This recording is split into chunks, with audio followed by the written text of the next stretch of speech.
Saan sinugod si Bunso? Makakapunta ba si tatay? Sinong kasama niya sa ospital?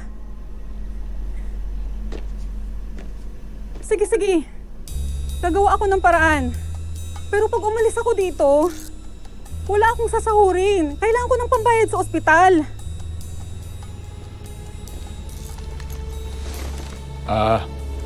Te. Narinig ko yung usapan niyo eh.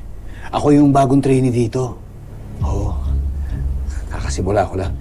Gusto mo, saluhin kita. Ako magsa-stand-in para sa'yo.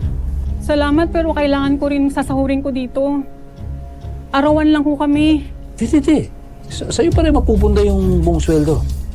Ako lang gagawa. Hindi naman nila malalaman yun eh. Ha? Naka-costume naman eh. Bahala, sagot kita. Talaga ba? Oo, wala naman ako ginagawa. Tsaka trainee ako dito eh. Siyempre gusto ko matuto man ako, di ba? Oo. Bahala sa'yo. Salamat. Okay.